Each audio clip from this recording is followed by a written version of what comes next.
सते जस धमे सया मणो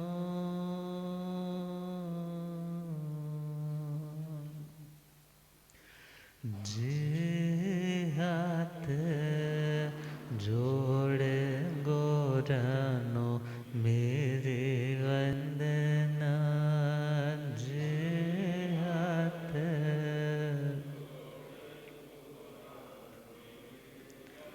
एक बार वंदना हजार बार वंदना एक बार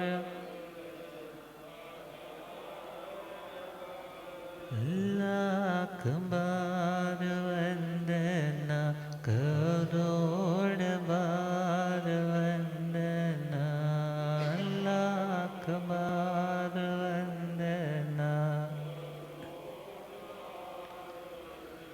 जे हाथ जोड़े गोरानो मेरे वंदना जे हाथ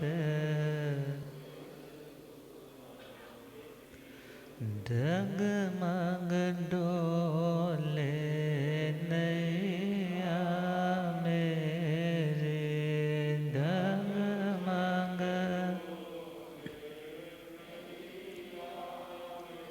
मुझको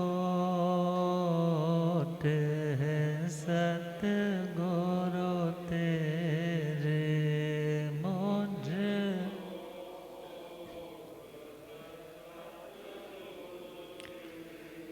जे ऐसा भवसागर पार लंघना जे ऐसा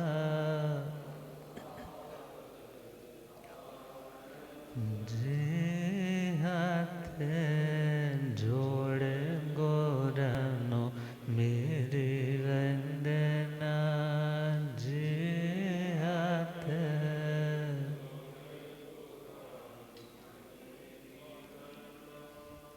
अनंत अनंत शांति के निकेतन शासनपति श्रमण भगवान महावीर स्वामी के पावन चरण अरविंदों में हार्दिक भावना वंदन नमन।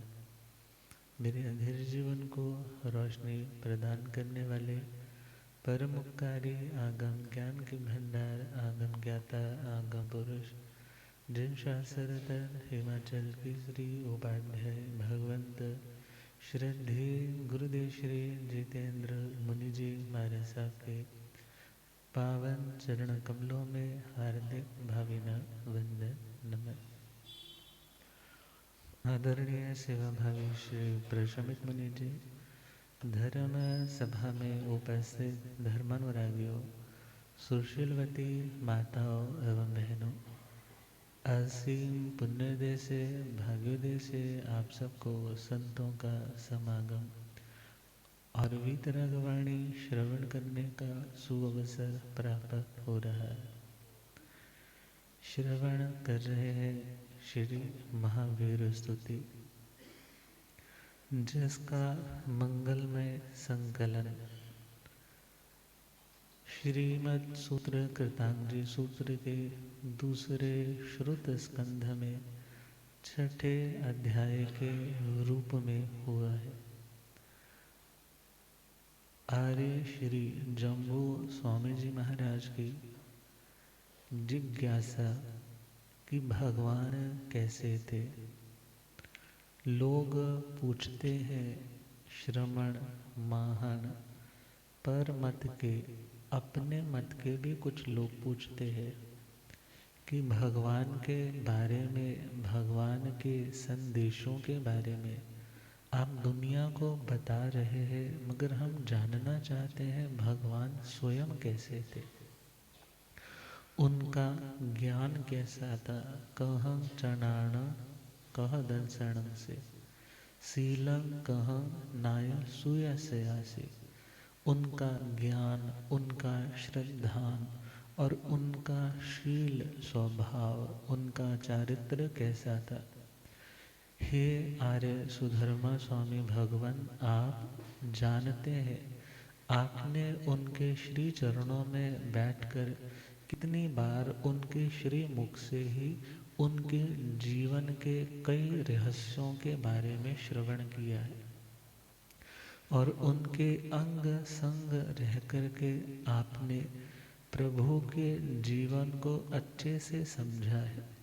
जो आपने यादों के रूप में, स्मृति के रूप में प्रभु को सहेज रखा है, हम उन यादों को जीवंत रूप में महसूस करना चाहते हैं।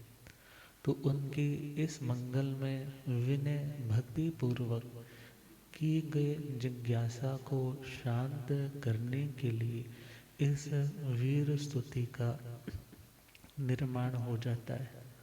तो 29वीं गाथा इस स्तुति की लास्ट गाथा है, अंतिम गाथा है। और आर्य श्री सुधर्मा स्वामी जी महाराज फरमा रहे, सोचाया धम्म अरिहंत भाषया, सोचाया धम्म अरिहंत समाहे अंगठ पवसुधा, समाहे अंगठ पवसुधा, तं संदहाणाय जनाणाओ इंदेव देवाः आगमे सन्ते, पुच्छिं सोडं समणमाणाय, पुच्छिं सोडं समणा अगारेणोया परतेथ्याय, अगारेणोया।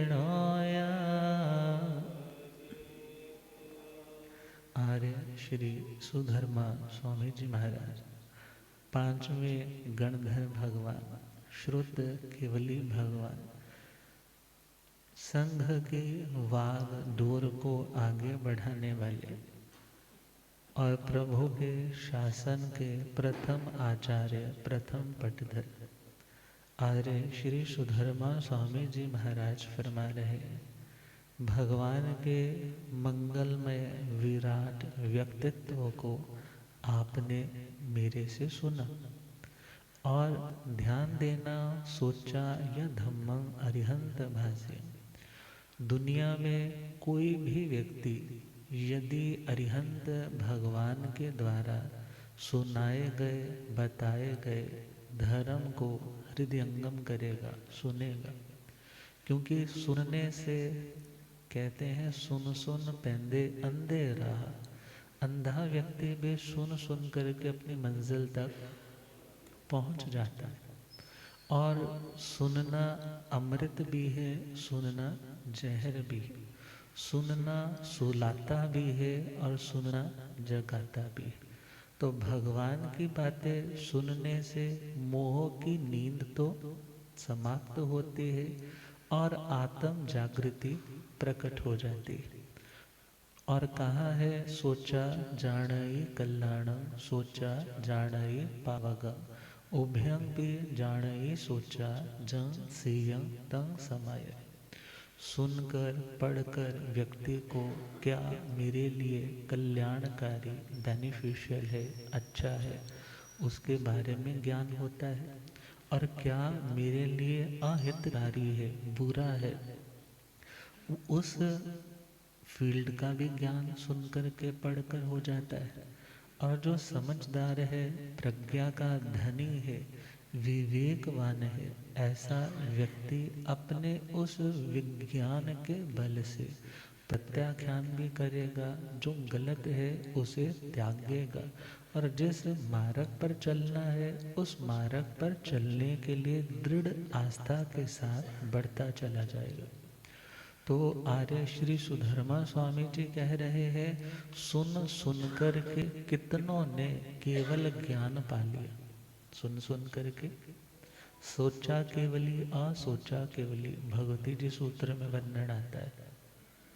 तो जिन्हें सुन सुन करके प्रतिबोध होता है, और वो बेले बेले की तपस्या वाले, अर्थात सुन सुन करके व्यक्ति अपनी आत्मा को बोधित कर सकता है, संस्कारित कर सकता है, जागृत कर सकता है, अध्यात्म के मार्ग पर बढ़ सकता है। सुन करके तप के भाव जागते हैं, सुन करके मैं अहिंसा आदि महाव्रत पालूं, उसके भी भाव जागृत होते, और सुन करके आत्मा को अपना क्या है, पराया क्या है, उसका भी बोध हो जाता है। तो जिन्होंने भगवान के अरिहंतों के वचनों को सुना, तो कहा वो शब्द भी कैसे, जो समाहित है। समाहित का मतलब जो अच्छी तरह से उपयुक्त है, जिनमें कोई कमी नहीं, और वे वचन जो पूरी तरह से आत्मा के हित को धारण किए हुए, जिन शब्दों से आत्मा का अहित जरा मात्र भी होने वाला नहीं, और वे शब्द अर्थ पौव शुद्धम, अर्थ की दृष्टि से हम कह सकते हैं, रिजल्ट की दृष्टि से, पद की दृष्टि से, मीन्स उन शब्दों की जो वाइब्रेशन है। क्योंकि बहुत से शब्द ऐसे हैं जिनका जब उच्चारण किया जाता है तो शब्द की भी एक अपनी वेवलेंथ होती है, शब्द की भी अपनी एक, देखा जाए, फ्रिक्वेंसी होती है। तो वे शब्द, जब आजकल मंत्र तंत्र का इतना ज़माना है और लोग जानते हैं नेगेटिविटी पॉजिटिविटी और ऐसे शब्दों को सुनते और प्रयोग में भी करते, तो भगवान के शब्द कैसे भाव वाले थे। जब प्योर भाव के साथ बोले हैं तो उन शब्दों का जो फ्रिक्वेंसी रहेगी वो आत्मा को सुरक्षा देने वाली, सिर्फ एक आत्मा नहीं बल्कि जहाँ जहाँ प्रभु के वो शब्द गूंजते, वहाँ वहाँ मानो जब भूकंप आता है तो मकान हिलने लग जाते। भगवान की दिव्य ध्वनि जब कानों से हृदय में उतरती तो आत्म प्रदेशों पर लगे हुए कर्मों के चिकने बंधन भी मानो उस टाइम कमजोर होने लग जाते, जो आत्मा को शुद्ध बनाने में, प्योर बनाने में, कमियों को दूर भगाने में समर्थ है। ऐसी भगवान की दिव्य देशना थी, भगवान के मंगलमय शब्द थे। तं सद्हाणा या जन आना, जो कोई भी व्यक्ति भगवान के उन वचनों पे श्रद्धा करता है, सद्हाणा मतलब श्रद्धा। श्रद्धा कब होती है, जब किसी पे विश्वास होता है। श्रद्धा कब होती है, जब किसी पे, श्रद्ध का मतलब है सत्य, धा का मतलब है धारण करना। जब हमें कोई चीज़, कोई व्यक्ति, कोई उसकी बात सत्य लगती है तो हमें एक्सेप्टेंस में देर नहीं लगती। तो जो व्यक्ति भगवान के वचनों को सुन करके उन्हें सत्य मान करके कि तमेव सच्चं निसंगं जं जीर्णेहि पवय्य, जो राग देश के विजेता आत्माओं के शब्द है वो पूरी तरह से निर्दोष है। भगवान के वचन ही आत्मा के कल्याण में कारगर है, काम आने वाले, बाकी दुनिया की सब बातें व्यर्थ की बातें। और जब भीतर ऐसा विश्वास जागता है तो विश्वास आने के बाद रुचि आती है। जब किसी के प्रति विश्वास आता है तो उसकी बात सुनो, ये अंदर से इंटरेस्ट पैदा हो जाता है। जो वे कह रहे हैं मैं वैसा फॉलो करूं, ये अंदर से ही एक उल्लास आता है कि मैं करूं। और भगवान ने कहा जब किसी के पास श्रद्धा आती है तो श्रद्धा के बाद चारित्र का बल आना मुश्किल तो है, मगर जब श्रद्धा आती है तो चारित्र भी आ जाएगा।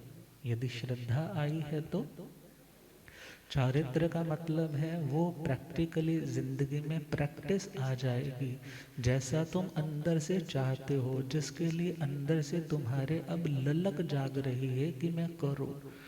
बहुत से लोग अंदर से तो बहुत भावशील होते हैं कि मैं जल्दी से जल्दी कर्म सारे काट करके सिद्ध गति को पहुंच जाऊं, मगर कर्मों की जंजीरें इतनी गाढ़ी बांध रखी है कि चारित्र मोहनीय का उदय भाव तो बहुत ज़्यादा है, मगर दर्शन मोह का देखा जाए वो उदय भाव, उसका शोषण बहुत सुंदर चल रहा है।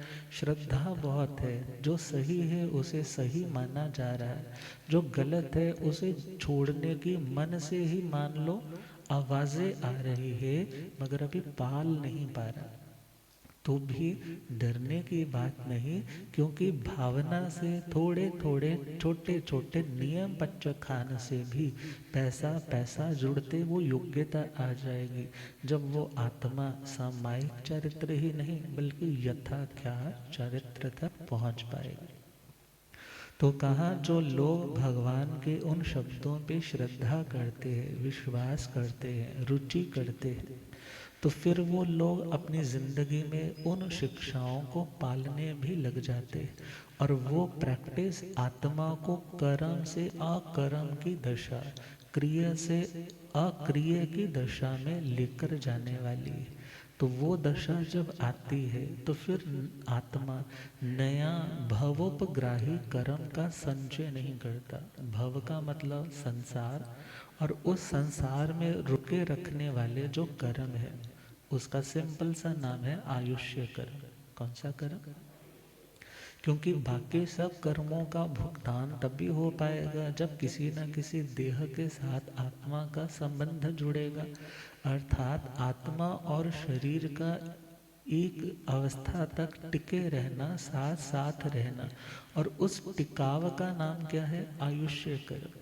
मगर आयुष्य कर्म तो वैसे तो देखा जाए वो कर्म के भुगतान की टाइम ड्यूरेशन है। अब नरक का आयुष्य है, देवता का आयुष्य है, देवी का आयुष्य है, त्रियंचों का आयुष्य है, और मनुष्य गति का आयुष्य है। मगर जो आत्मा साधना के शिखरों तक पहुंच जाती, फिर वो दोबारा से ऐसा कर्म नहीं बांधती कि उसे पुनः किसी गति में, किसी देह में आकर के जन्म धारण करना पड़े, अर्थात वो आत्मा अनायुष हो जाती है। कैसी हो जाती है? दुनिया में तो ये आशीर्वाद देते हैं ना, तेरी लंबी उम्र होवे। हाँ, कोई नई ब्याही आती तो पुरानी औरतें बोलती बुढ़ सुहागण होवे तो, हाँ, बुढ़ापे तक तेरा सुहाग बना रहे। पता नहीं कैसे कैसे आशीर्वाद देते हैं, 7 जन्मों तक तेरे को यही पति मिले। हाँ, अब आशीर्वाद तो ढेर सारे दे दिए। अब जन्मदिन आता है तो क्या बोलते हैं कि तेरी उम्र हो 50,000, थोड़ी भी नहीं, कितनी लंबी उम्र दे देते। मगर भगवान के शासन में जीना वही उत्तम है जिसमें जिसमें जीना वही उत्तम है जिसमें आत्मा वो साधन करे कि दोबारा दोबारा से जन्म लेना ना पड़े। तो भगवान के शासन में तो क्या कहा जा रहा है? जो आत्मा साधना करेगी, जिन वचनों का पालन करेगी, उसकी आयुष्य सदा के लिए समाप्त हो जाएगी। आयुष्य आयुष्य मतलब दोबारा से कभी उसे इस किसी देह की यात्रा करनी नहीं पड़ेगी। और सपोज यदि सारे कर्म उसके टूटते नहीं है तो भी कहा चिंता नहीं करनी, क्योंकि तुम रास्ते पे हो, मंजिल की तुम्हें पहचान है, रास्ते में आने वाले विघ्नों को तुम लांघने की कोशिश कर रहे हो, मगर तुम्हारा आयुष्य कर्म थोड़ा रह गया। आयुष्य कर्म थोड़ा रह गया, तुम चल तो रहे थे, पेट्रोल खत्म हो गया। पेट्रोल खत्म हुआ है तो अब गाड़ी तो बदलनी पड़ेगी। अब उस गाड़ी को बदलने का नाम क्या होगा कि उसे दोबारा से कोई बढ़िया देह मिलेगा। और प्रभु कह रहे हैं, आर्य सुधर्मा स्वामी जी कह रहे हैं, वो आत्मा यदि सारे कर्म सपोज क्षय नहीं हो पाए तो इन देव देवा हिव आगमि संति, इंद्र के समान। इंद्र जो ऐश्वर्यशाली है, रिद्धि रस साता की दृष्टि से, वर्ण गंध रस स्पर्श की दृष्टि से, जो सब बाकी देवी देवताओं से उत्कृष्टता लिए हुए है, बाकियों से ज्यादा विशेष है, क्योंकि पुण्य का इन्वेस्टमेंट ज़्यादा था, और उस इन्वेस्टमेंट के कारण उसका रिजल्ट, उसका आउटपुट, उसका परिणाम भी उसको सुख के रूप में ज़्यादा मिल रहा है। तो भगवान कह रहे हैं कि यदि वो सपोज अनायुष ना हो पाए, मीन्स सभी कर्मों से मुक्त ना हो पाए, तो भी वो आत्मा इंद्र के समान, किसके समान, या इंद्र बन जाए या इंद्र इव, देव मतलब इंद्र इव मतलब इंद्र के समान, देवाहिव देवों का अधिपति, देवों का अधिपति इंद्र, वरना इंद्र के समान। इंद्र के समान कौन होते हैं? सामान्य देवता। कौन होते हैं? सामान्य देवता। और कहा आगमिसंति, आगमिसंति मतलब आने वाले भविष्य में वो आत्माएं या तो इंद्र के स्थान पर आती हैं, या इंद्र के समान जो उन्हीं के लेवल के सुख उपभोग में स्वतंत्र है, कोई उनको रोकने टोकने वाला नहीं, ऐसी रिद्धि के मालिक बन जाते। और यदि शास्त्रों में चले तो इंद्र के समान तो हम सुनते हैं, इंद्र के समान रिद्धि भोगने वाले वो कार्तिक सेठ का जीव आ जाता है। फिर आगे बढ़े तो जिन्होंने धर्म की आराधना करी, तो सीता जी का जीव, सीता जी वो 11वां 12वां देवलोक, और उसके दोनों के एक इंद्र रहते हैं, तो उसके वो इंद्र के रूप में पैदा हुए। और यदि हम अनुत्तरोपातिक जो सूत्र में चले तो वहां पर तो 33 आत्माओं का वर्णन है, जो सारी कहाँ गई है? अनुत्तर विमानों में। और 12वें देवलोक तक तो इंद्र का व्यवहार है। कल्पवासी देवताओं में 12वें देवलोक तक तो इंद्र होते हैं, मगर उसके आगे सारे क्या होते हैं? अहम इंद्र। कैसे होते हैं? अहम इंद्र का मतलब सभी का जो लेवल है वो समान रहता है।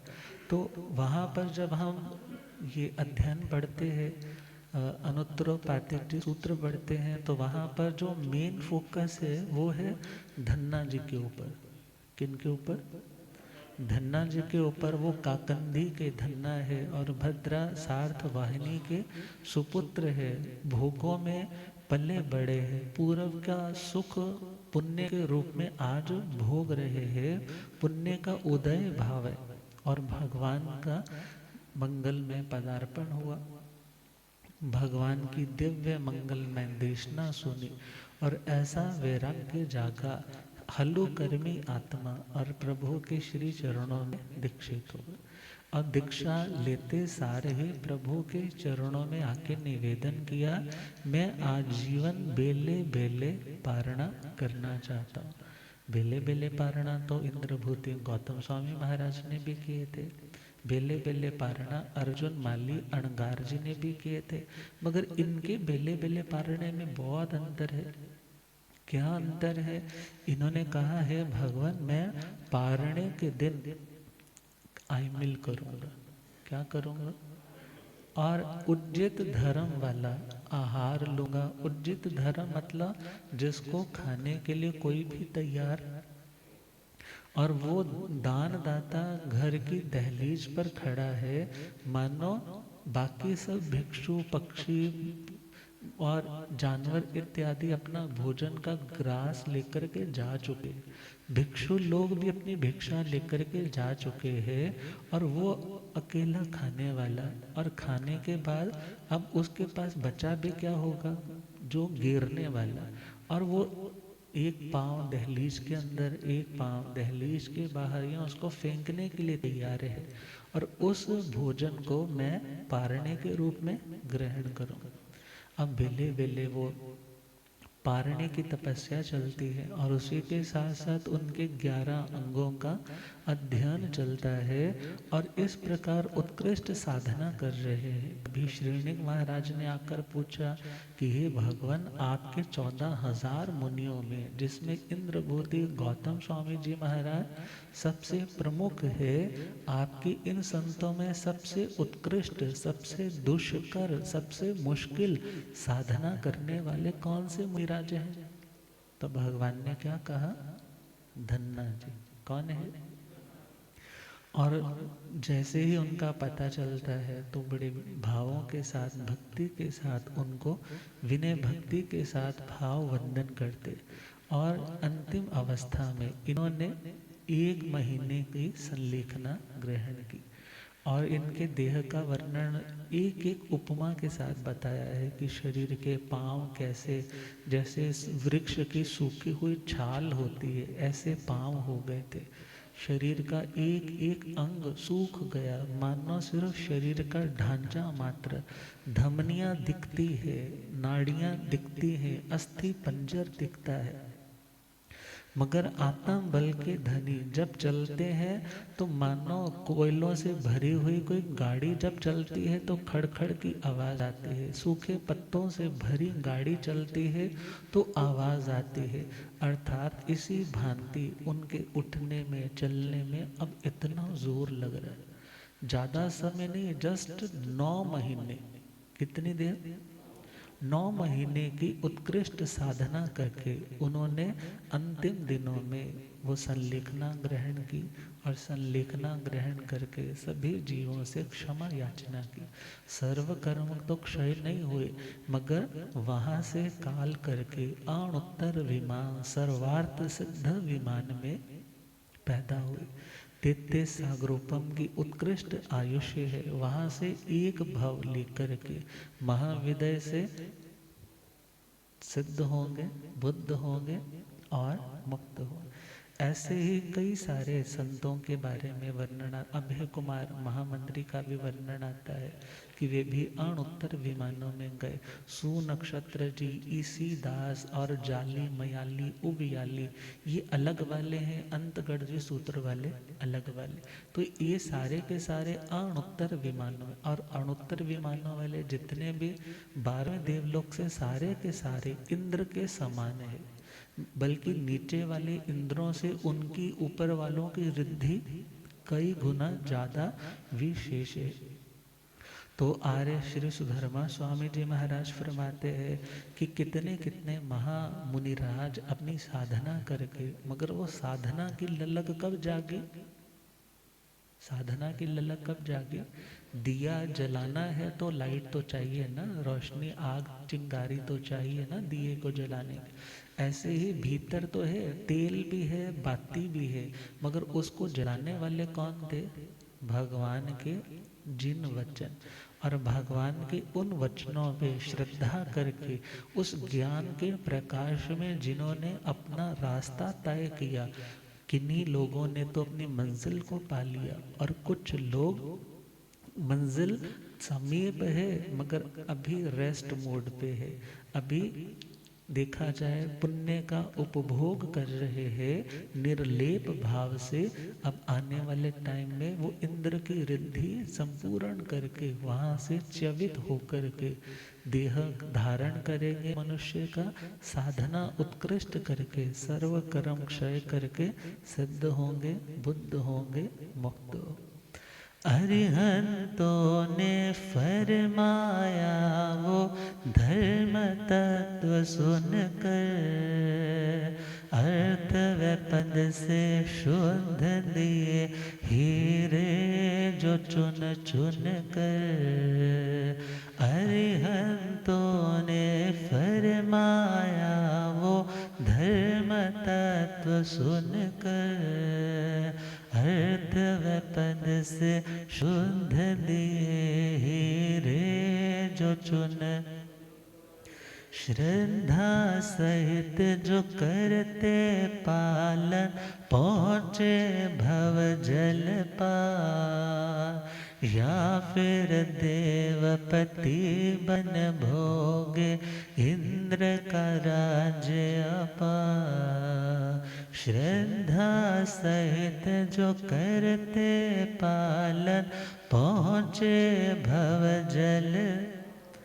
या फिर देवपति बन भोगे इंद्र का राज्य।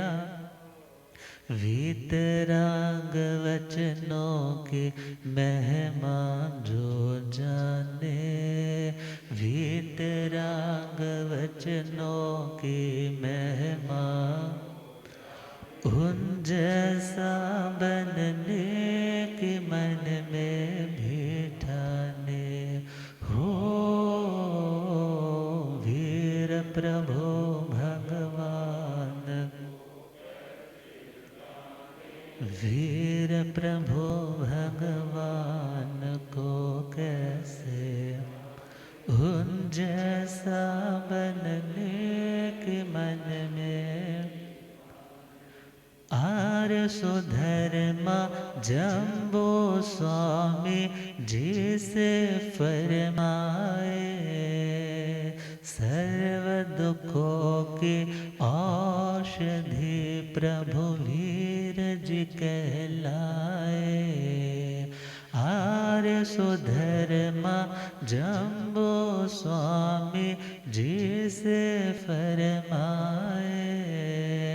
सर्व दुखों के औषधि प्रभु वीर जी कह। जैसा देखा समझा मैंने वैसा बतलाया। सागर को गागर में भर प्रभु दर्शन करवाया। जैसा देखा समझा मैंने वैसा बतलाया। सागर को गागर में भर प्रभु दर्शन करवाया। प्रभु की निर्मल छवि हृदय में पहचाने। प्रभु की निर्मल छवि हृदय में उन जैसा बनने के मन में भी ठाने। हो वीर प्रभु भगवान को कैसे उन जैसा बनने के मन में। इंदेव देवा हिव आगमी संति ती भेमी। बाद में लाइन क्या आती है? ती बेमी। ती बेमी मतलब इति ब्रवीमी, मैं ऐसा कहता हूँ। पहले तो लगभग हर शास्त्र की जब जब हम कंटेंट पढ़ते हैं लास्ट में ती बेमी आता है। उसका मीनिंग तो यह रहता है मैंने जैसा भगवान महावीर स्वामी के श्रीमुख से सुना, मैंने अपनी ओर से उसमें कुछ भी जोड़ा, अपनी ओर से कुछ नहीं जोड़ा। मैंने जैसा सुना मानो एक पाइपलाइन की तरह पानी आया और अगली पाइप से आगे कन्वे हो गया। मैंने अपनी ओर से उसमें कुछ भी डाला नहीं। मगर जब वीर स्तुति है, महावीर स्तुति है, ये पुच्छी सुणंग है, तो वहाँ पर भगवान थोड़े अपने मुख से बोलेंगे कि मैं ऐसा हूँ। मगर आर्य श्री सुधर्मा स्वामी जी महाराज ने भगवान की जो स्तुति की, और दुनिया में कोई स्तुति जैन संप्रदाय में नहीं है जिसको आगम में स्थान मिला हो। किसमें स्थान? भक्तामर जी हो, कल्याण मंदिर जी स्तोत्र हो, और कितनी स्तुतियाँ जो बहुत ज़्यादा फेमस है, मगर उन्हें किसी भी 32 आगम में, 45 आगम में, किसी आगम में स्थान, वो अपनी जगह पे बहुत अभूतपूर्व है, बहुत उत्तम है। मगर वीर स्तुति को किस में स्थान मिला? आगम में स्थान मिला, क्योंकि ये बिल्कुल निष्पक्षता के साथ भगवान की भक्ति और भक्ति के साथ साथ एक तीर्थंकर के चरित्र को बताने की बहुत सुंदर पहल थी। आर्य श्री सुधर्मा स्वामी जी कह रहे हैं, मैंने जैसा महसूस किया, मैंने जैसा महसूस किया, क्योंकि आपने कहा था ना, जाना से भिक्खु जहा तहेण आहा स्वयं बूही जहानी संत। जैसा आपने अनुभव किया, जैसा आपने देखा है, मुझे आप पे विश्वास है, क्योंकि आपने भगवान के श्री चरणों में साये की तरह रह कर के दिन बिताए हैं। इसलिए आप जो कहोगे मेरे लिए वो बहुत ऑथेंटिक होगा, मेरे लिए वो श्रद्धास्पद होगा, और आपने जो फरमाया मैं उसे स्वीकार करूँगा। आर्य श्री सुधर्मा स्वामी जी कह रहे हैं, ती बेमी इति ब्रवीमी, जैसा मैंने अनुभव किया था मैं वैसा आपको सुना रहा हूँ, मैंने वैसा आपको सुना दिया। वीर प्रभु भगवान को कैसे जाने, वीर प्रभु भगवान को कैसे, उन जैसा बनने के मन में भी ठाने हो, वीर प्रभु भगवान उन जैसा बनने के। मेरे पास ना प्रश्न करते थे, महाराज जी ये वीर स्तुति ना बड़ी अच्छी चल रही है, तो आप हमें ना लिख करके दे दो, हम फोटो स्टेट करवा करके सबको क्या कर देंगे, बांट देंगे, फिर आप जब बोलोगे ना हम भी आपके। तो मैं बोलता कि हाँ अभी तो चल रहा है काम, अभी तो काम, और आज पूरा हुआ, और रेगुलर जो बोलना होता गुरुदेव की कृपा रहती, लिखा जाता अगले दिन सुबह सुना दिया जाता। तो आज वो कंप्लीट हो रहा है, तो जिनकी कृपा से हुआ है तो उनके बारे में तो बोले। युग प्रधान आचार्य ध्यान योगी है शिव भगवान, श्रमण संग सरताज है पावन जिनका अंतर मन। युग प्रधान आचार्य ध्यान योगी है शिव भगवान, श्रमण संग सरताज है पावन जिनका अंतर मन। ज्ञान मोदधि समता सिंधु उपाध्याय भगवान, नाम है पावन श्री जितेंद्र सरल सौम्य जीवन। ज्ञान मोदधि समता सिंधु उपाध्याय भगवान, नाम है पावन श्री जितेंद्र सरल सौम्य जी। मंगल करण्य मंगल हारी हम माने, मंगल करण्य मंगल हारी, उन जैसा बनने के मन में भी ठाने हो, वीर प्रभु भगवान को कैसे जाने, उन जैसा बन।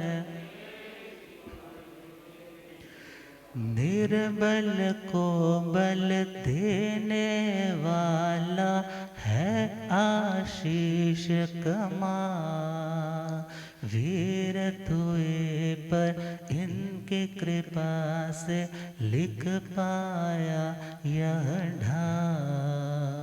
निर्बल को बल देने वाला है आशीष कमा, वीर तुए पर इनकी कृपा से लिख पाया यह धाम।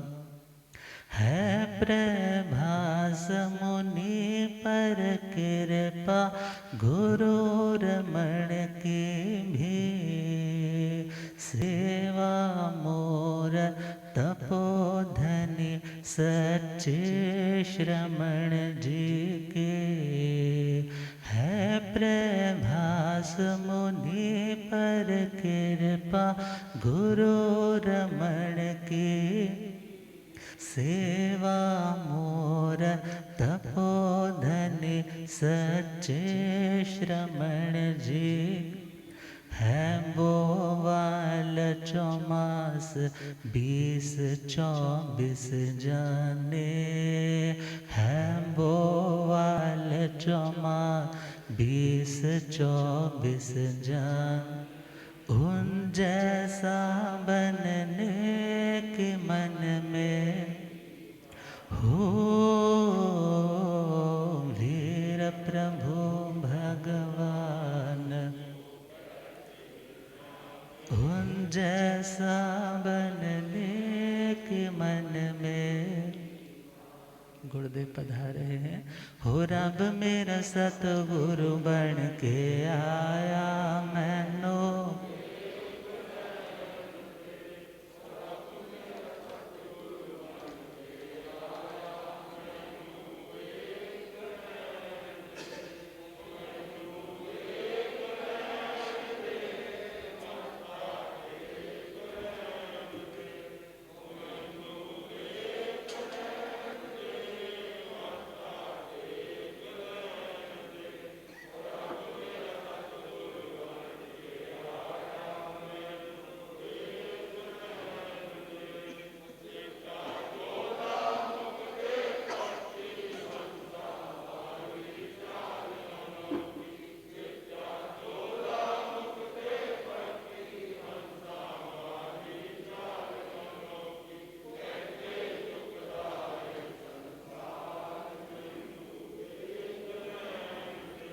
होते चुकदा है संसार मैनू।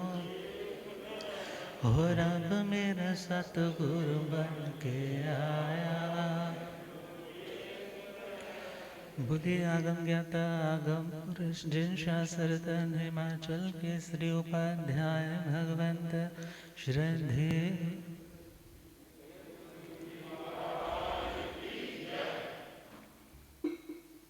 काम हो गया ना तो गला दोबारा शुरू कर देता। तो बहुत सुंदर तरीके से गुरुदेव की कृपा बनी रही। और सोचा नहीं था कि वीर थुई के ऊपर कुछ कभी लिखा जाएगा, मगर असीम कृपा रही। और कई गलतियां हो सकती हैं, अभी बार बार पढ़ेंगे दोबारा से फिर निकल आएंगे, मगर लगता है कि जो जो मीनिंग्स चाहिए थे शायद अब इसमें मिल जाएंगे। और गुरुदेव की कृपा से ये गुण हमारे भीतर भी आ पाए। इन्हीं शुभ मंगल भावनाओं के साथ पुनः 2 लाइनें गुनगुना ले। वीर प्रभु भगवान को कैसे, वीर प्रभु भगवान उन जैसा बनने के मन में भी ठाने। हो वीर प्रभु भगवान उन जैसा बनने के मन में। आर्य सुधर मान जी से पूछे श्री जम्बू। आर्य सुधर मान जी से पूछे कृपा करो स्वरूप प्रभु का हम जाने। वीर प्रभु भगवान को कैसे उन जैसा बनने के मन में भी ठाने। उन जैसा बनने के मन में। बोलिए श्रमण भगवान महावीर स्वामी। बोलिए आर्य श्री सुधर्मा स्वामी भगवान की जय। बोलिए आर्य श्री जम्बू स्वामी जी भगवान की।